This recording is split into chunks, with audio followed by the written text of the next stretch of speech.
Hello everyone, you are watching exclusive interview series by South Asia Research Institute for Minorities. This is your host Faiqa Lakho, Deputy Convener at South Asia Research Institute for Minorities. Today our guest is Mr. Mike Ghouse. He is Executive Director at Center for Pluralism USA. Hello Mr. Mike and welcome. Hello, good to be here with you, Faiqa. And I'm glad to hear what the work you're doing with the SARIM about the minorities issues in the South Asia. It's a good work. I'm so glad to be with you today. Thank you so much, Mr. Mike. It really means a lot to us. So, first of all, tell us briefly about the vision behind establishing the Center for Pluralism, when it was established, how it works, and what is your role as an executive director? Sure. The vision for the Center for Pluralism is to see every human being feel secure about their faith, ethnicity, race, political or sexual orientation, or any other uniqueness. This secure feeling brings freedom and prosperity to individuals and nations. When you are free from the tensions of working with others, you will be more productive. My mission is to my personal mission is to open people's hearts and minds towards each other. What triggered the establishment of the Center for Pluralism was the denial of membership in a respected organization called Thanksgiving Square in Dallas in 1996. The reason given to me, they were all my friends. The reason given to me was they did not have a pigeonhole to fit me in. Either I have to be a Hindu, Muslim, Christian, or the other. They didn't have a spot for an agnostic person, and I was agnostic most of my life. I decided that it was time for an organization to include every American. Thus, the Center for Pluralism was established in 1996. We are a registered nonprofit NGO in the US. By the way, I chose to become a Muslim in 1999 and a very confident Muslim and give talks on Quran, Islam, and the Prophet. My role as president has been setting the mission, vision, strategic planning, and short-term and long-term goals for the organization. We are about pluralism, that is respecting the otherness of the other in religion, politics, society, and the workplace. Our role extends to human rights, religious freedom worldwide, and standing up for others. Our definition of pluralism is respecting the otherness of the other and accepting the uniqueness of each other. Our mission at the Center for Pluralism is to build cohesive societies. What is a cohesive society?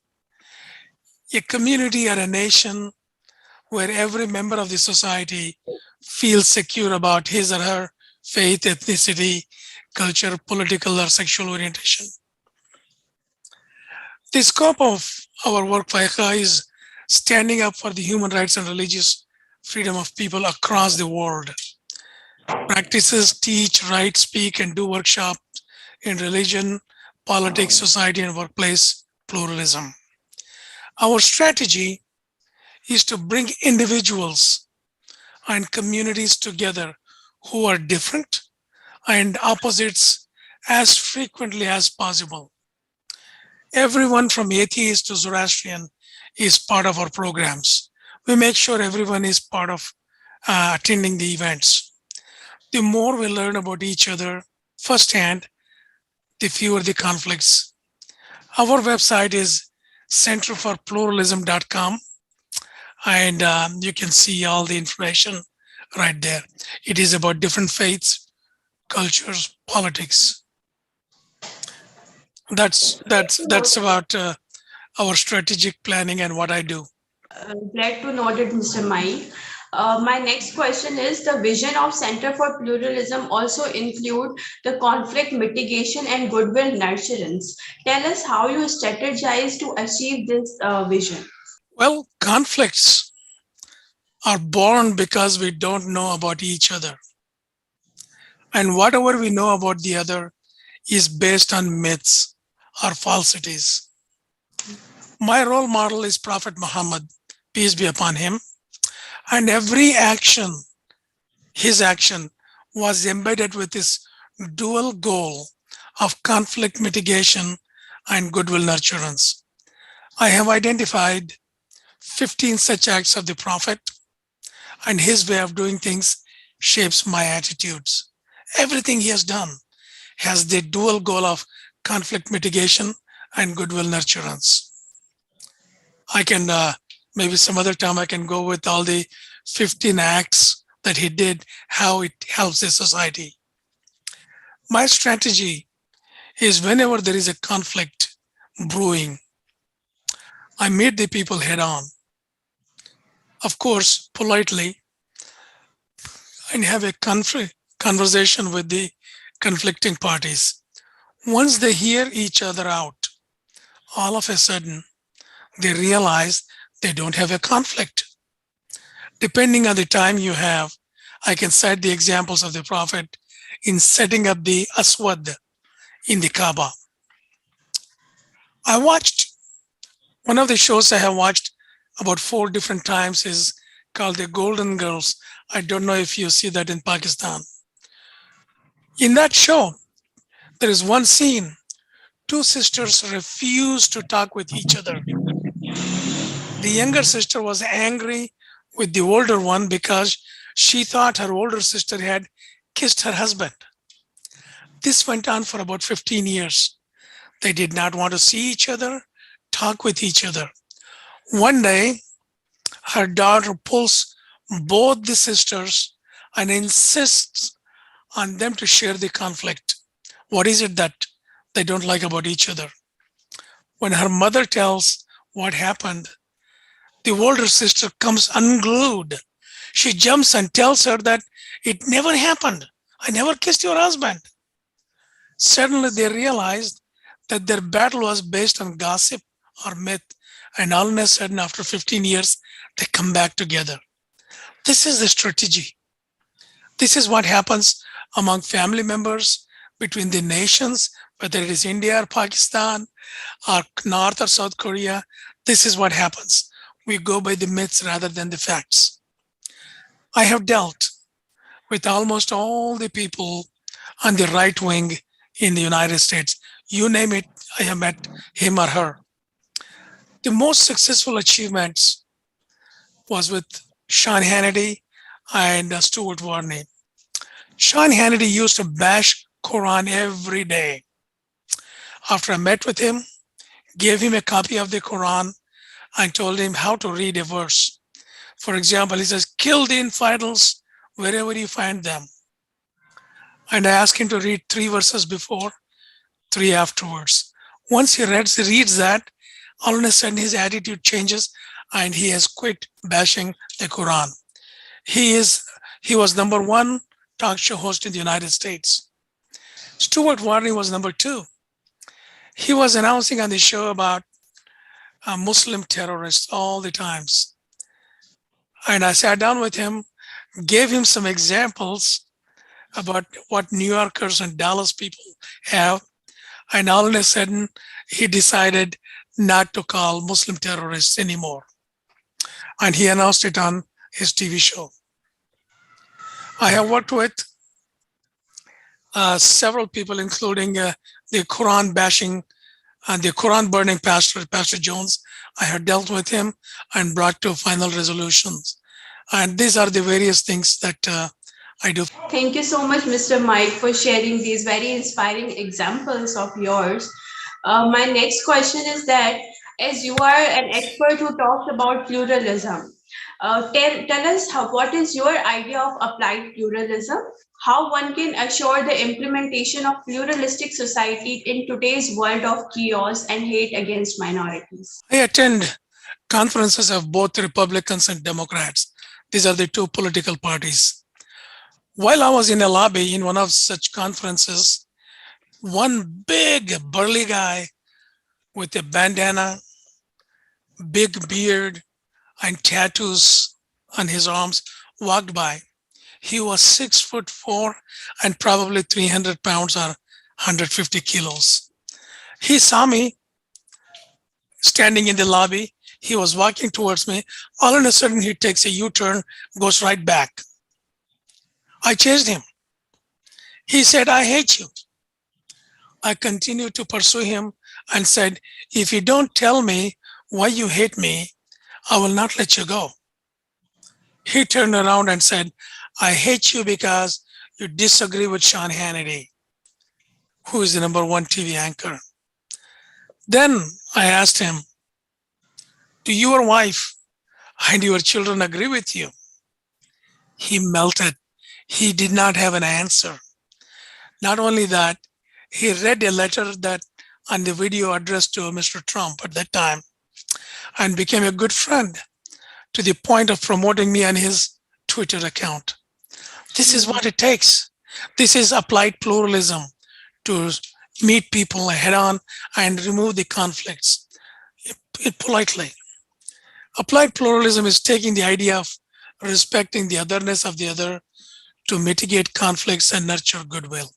And that's the simplest thing I can say. And how can we, minorities, and that's what it takes for the minorities to work with the majority and sit down and have a conversation with them. So what is it that you want us to do? There are certain things we can do, certain things we can change, but we cannot change our belief, our faith, our culture. So that's what it takes, sitting down and having a conversation. You are very much right, Mr. Ghouse, and thank you for sharing this.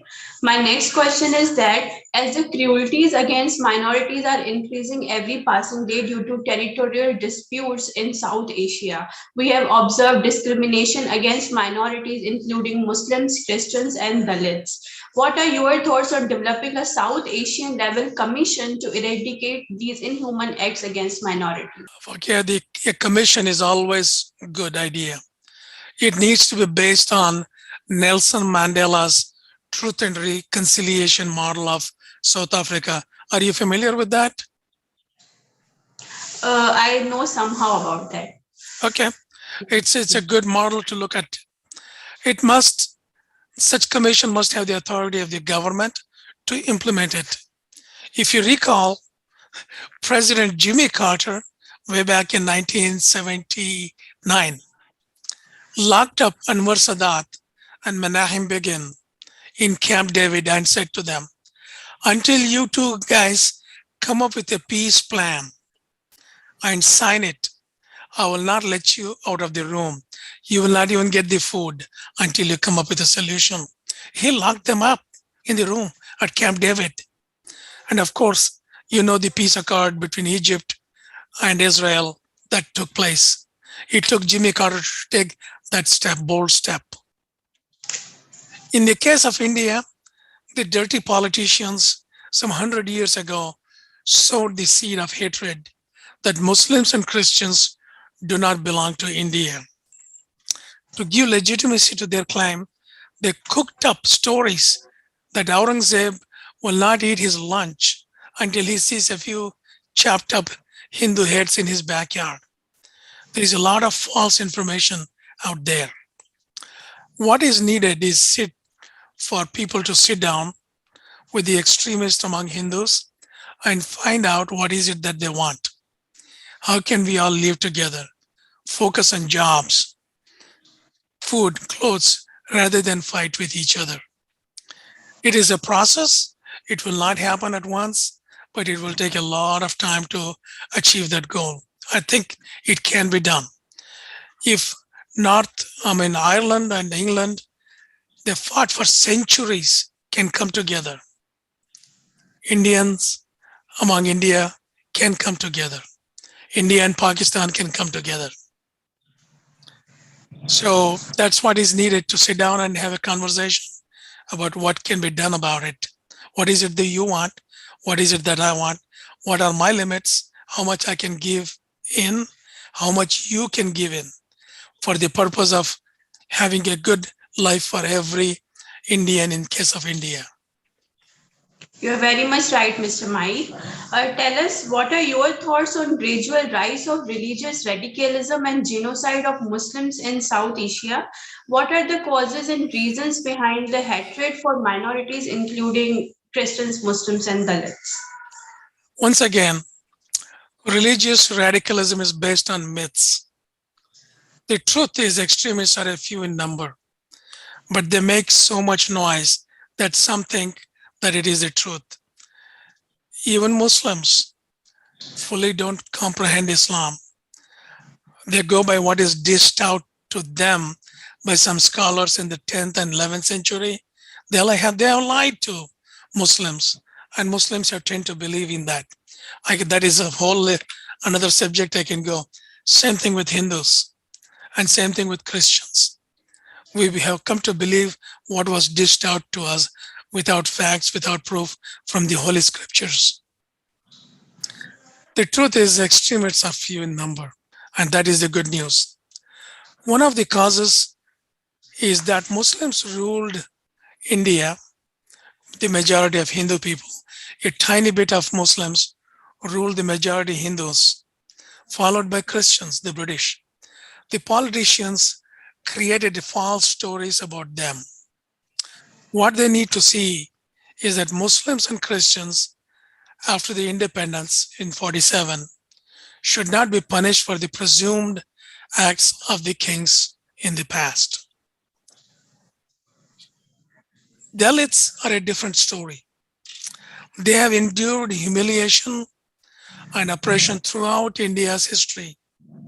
Some believe it is a caste system of Hinduism. I tend to believe that it is not Hinduism, but the rotten culture that has evolved over a period of time, the culture of caste. Indeed, Dr. Ram Punyani, one of the scholars in India, he speaks well on the topic. He said, all that kings fought with each other, be it Muslim, Hindu, or others among themselves.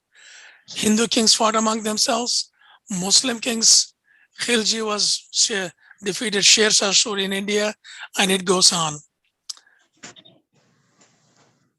And Sikhs defeated each other. So it has nothing to do with Muslim kings defeating Hindus. It is kings defeating themselves.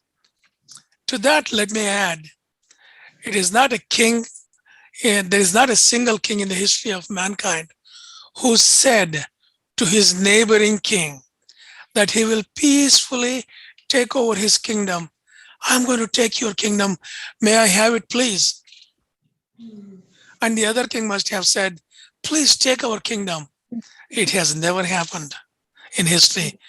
The only purpose the rotten kings of the past was to expand their territories, loot the wealth of the next door neighbor, and also harass and abuse the women of the next door neighbor. And it was always happened with wars. There was no peaceful takeover of any country. It is always with wars, taking their women and wealth. Hindu kings have killed other Hindu kings. So did Muslims, Christians, and other kings. We need to boldly communicate this idea to the misguided Indians. If we don't stop this, India will go through a genocide of bigger proportions than the Holocaust.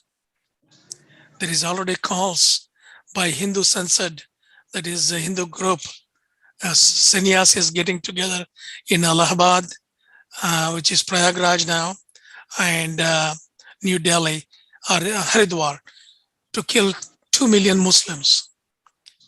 We are doing, what are we doing about it? We're doing our share of the work as Indian Americans in getting the Biden administration to speak up. We have written letters to the CEO of major corporations, senators, congressmen, to speak up. If you want India to be our reliable ally in business and defense needs, we need to pull Prime Minister Modi out of the gutter and follow human rights and religious freedom on par with the United States. The right-wing Indian lobby, I will not call it Indian, as it does not represent the majority of the Indians. The right-wing Indian lobby has gotten Biden and he will not speak out. Shame on Biden. Biden is gutless. All Biden has to say is this: we have written to him. I have written to him. All Biden has to say is this: look, Mr. Modi, India is our ally, and we want it to be a solid nation for us to count on it. Right now, with the lynching and harassment of Muslims and Christians, it is a fractured, broken nation. It is not together. Instead of being productive, people are afraid in India to get out on the street, never knowing who will lynch them, who will harass them, who will chase them. With that, productivity of the nation goes. India is lower than and GDP than about 100 some countries. It is a shame. It was a progressive country. It was very prosperous until Modi came to become the king. Seminars at Thank you. Capitol Hill and other venues to make that point to Biden and the congressmen and the senators. And we are even though we are failing, we will continue to do that. Once Modi sees, when Biden says to Modi, and Modi sees that his India will go down the tube as major corporations start pulling out of India because it is not a nation that follows any guidelines of human rights. It will hurt the pocket of the rich people and those people who have seen prosperity in the last 20 years. They will get on his tail and things will change. You are very right, Mr. Mike. As constitutions are the driving force for any governments, but we see that constitutions of South Asian countries, it is in constitution of South Asian countries, it is written that every minority groups have freedom to practice their faith and with harmony. Then why we hardly see the constitution in practice? What are the root causes of the varieties of the various kinds of discrimination like mob lynching, hate speeches, rape cases, and incidents like destruction of religious places?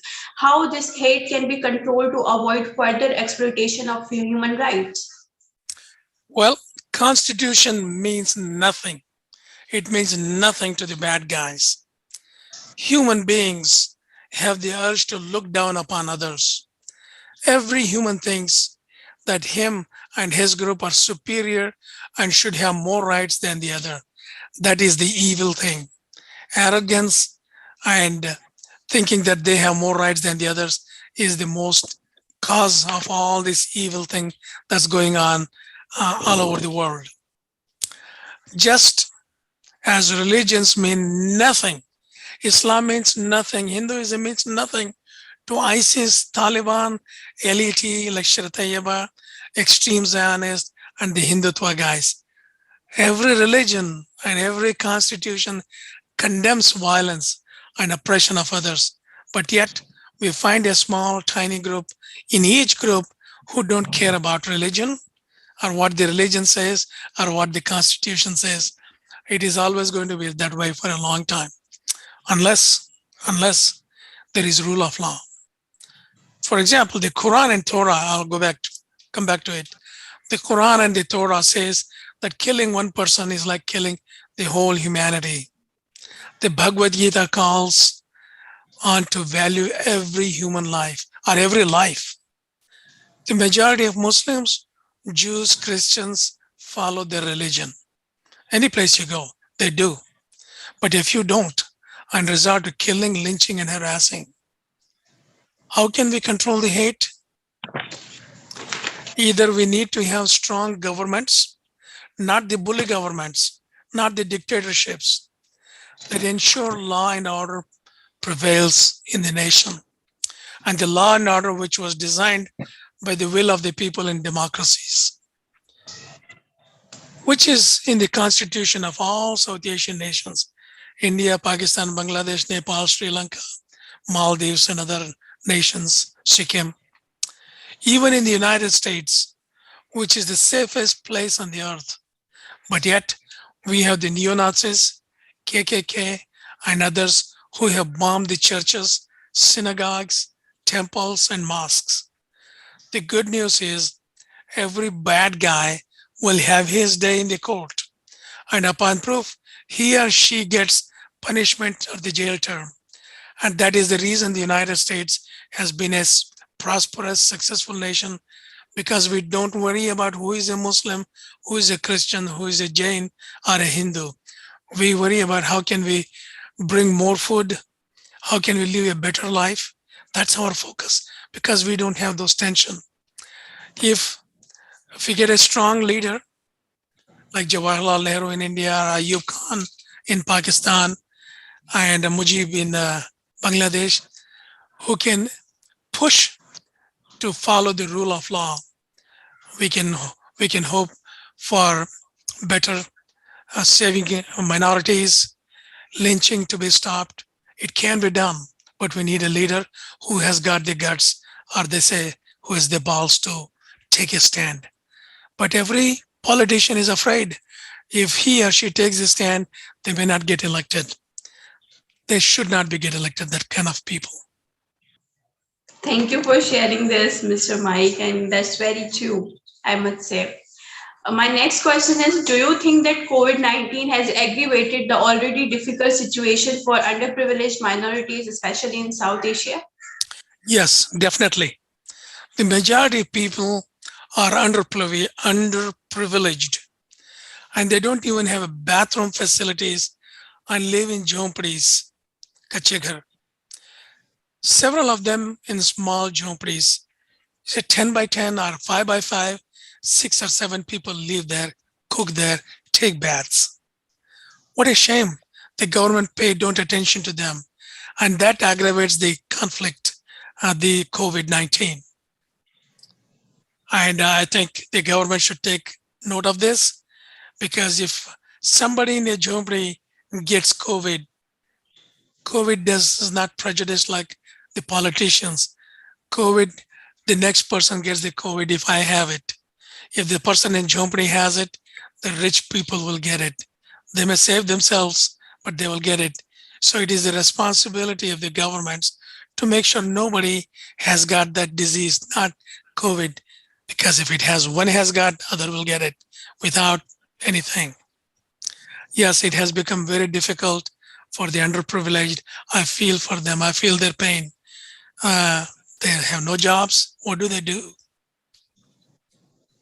India had a high employment. Now India, we got the lowest employment in 45 years. People don't have jobs.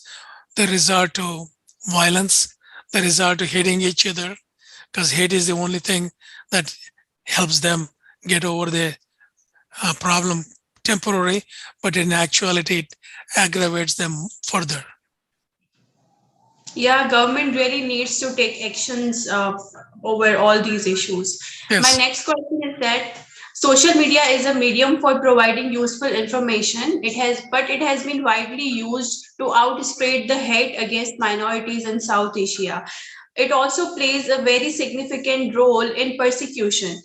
Please recommend some possible techniques and strategies to address the problems of religious freedom and the spread of hate speeches on social media. Yes, the Modi government, not India. India is a beautiful country. For 5,000 years of history, India has been a great country, and it will be always a great nation. There was a song called Sikandar bhi aaye, Khalandar bhi aaye. So I added Indira bhi aaye, Modi bhi aaya. Na koi raha hai, na koi rahega. Mera desh azad hoke rahega. Yes, Modi government can be called a shameless government. The Home Minister Amit Shah has announced several times that he can get any gossip, rumor, or message within a few minutes to millions of Indians. The BJP has created an IT cell whose sole work is to spread falsities and misinformation. WhatsApp is the ugliest of all social media because it is not monitored, it is private. The best strategy is to take the social media and the culprits to the court. The laws are there in the constitution to prevent hatred. But Muslims, Christians, and Dalits have not resorted to taking them to the courts. Facebook WhatsApp, Twitter must all be taken to the courts and slap millions of dollars each case on them. When they start losing their profits, they will come to senses. That is what it takes. Sue these guys. They're ugly guys. They're criminals. For money, they will do anything. Once they lose money in cases, battles, millions of dollars, not pennies, they will come to senses. And the rich among Muslims, Christians, and Dalits don't want to mess with it. What we need to inform these idiots, sorry to use the language, at the end, everyone will pay a price. They did not spare Shah Rukh Khan.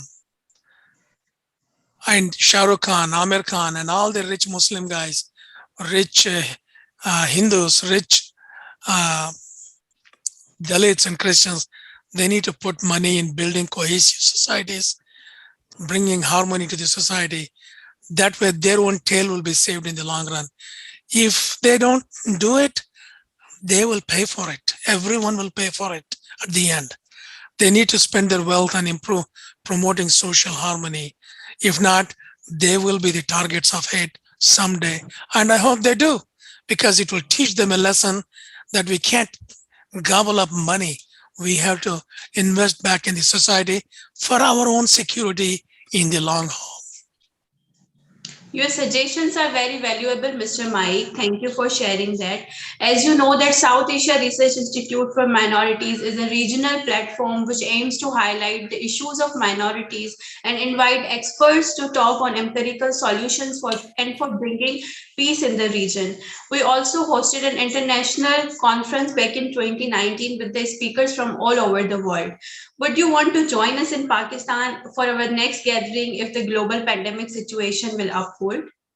Yes, I'll be happy to join such a gathering and speak on how to build cohesive societies where every human can feel secure about his or her faith, race, ethnicity, culture, whatever uniqueness he or she has. We need to speak boldly and not mince our words. And this is what happens in conferences. They mince their words. They don't speak boldly. When you speak boldly, the message gets to the people. I appreciate your efforts in creating such cohesive societies. I'm glad to hear the work of SARIM. I'm just reading about you guys, what you're doing, and I'm very pleased to be part of you. We will be also very happy to host you here in Pakistan. I appreciate that. Moving forward, how can you or your organization work collaboratively with SARIM for minimizing the issues of minorities in South Asia and raising the issues of minorities at global level? Well, do the workshops in South Asia. Human beings feel happy when there are no conflicts and tensions. Faiqa, you may have watched the movies, just about every movie you watch. People cheer when the villain gets beat up at the end, or when the family members come together and friends come together, people feel happy about it. This is what human nature is. And people who are doing the wrong things are lost. We need to bring them back into the fold, show them how happiness can come to them and us and everyone by working together. Workshops is the way to do it. Yeah, that's very right. And finally, I want to ask that what steps are taken by Center for Pluralism so far to control minority right issues and discrimination and raising the issues of minorities at international platforms? How far have you achieved your goals and what are your future plans in terms of growing Center for Pluralism? We have achieved many of the goals that we have set about doing it. And it's a joy to see that when people attend our conferences, we have 3 flagship events every year. We've been doing this for some 17 years. Holocaust and Genocides, Festival of Faiths, Thanksgiving, Unity Day. These are the model events. We bring people from every faith and race and tradition, from atheist to Zoroastrian and everyone in between. And what we have found is when they walk out, some of them had never seen a black person, had never seen a brown person, some white people had never seen people like me. When they come to these events, when they see each other and feel they're all humans like me, all of a sudden they walk out with less prejudice against fellow humans than they walked in. We have done a lot of feedback, we have done a lot of interviews on that, and we do some workshops where all the religions are taught, and we give verses from the Quran, Bhagavad Gita, Bible, Torah. And one lady who hated Muslims and Islam, we gave her the scripture from Quran. She reads it and says, I didn't know Islam taught this. If this is Islam, I will shed my prejudice right here and right now. The Imam, Brother Sulaiman, he was the president of Islamic Association in Dallas, Texas. He was given a verse from Bhagavad Gita, and he says, if this is what Bhagavad Gita says, I have no problem with it. Learning more about Hinduism. Likewise, it goes on. So we have seen some significant achievements and success in this. On the international platform, we work closely with USERF, that is the United States Commission on International Religious Freedom. The IRF, that is International Religious Roundtable, the Liberty Committee of the United States, the Ambassador for Religious Freedom at Large. This time it's going to be a Muslim by name Rashad Hussain. He goes around the world to monitor religious freedom issues. Maybe when he comes to Pakistan, I'll make sure he calls on you and meets you. And the Department of State, the USERF, USAID, Department of Justice, and the regular participants in the program. This is what we do in the international platform. Achieving goals, Faiqa, is a process. We achieve one, two, when we achieve one goal, two more problems will come up. We are looking to open the Institute for Pluralism to teach pluralism as a credit course. We may affiliate with some university on that. We're also planning to add a segment in the leadership program across the nation conducted by the Chamber of Commerce. What about in Pakistan? Do the Chambers of Commerce have leadership programs? Yeah, we have few. So we can add a tag, course on pluralism, one segment, so people can learn about each other. As well, teach pluralism to the governmental agencies, both federal and local. That's what we have our plans. Hopefully, inshallah, we will achieve as many as we can. But again, the problems keep coming. We keep solving them. Thank you so much, Mr. Mike, for sharing your future goals and all about your organization's achievements. And good luck for your future goals and future endeavors. With this, I am ending the interview here, and thank you so much for your time and for your insightful conversation and insightful ideas that you shared here with us. And by the way, the website is centerforpluralism.com. If somebody wants to reach out to me, they can go to the website centerforpluralism.com. Sorry, continue, please. Yeah, so I'm ending the interview here, and thank you so much once again for your time and for your efforts. And yeah, thanks for joining us. My pleasure. Take care.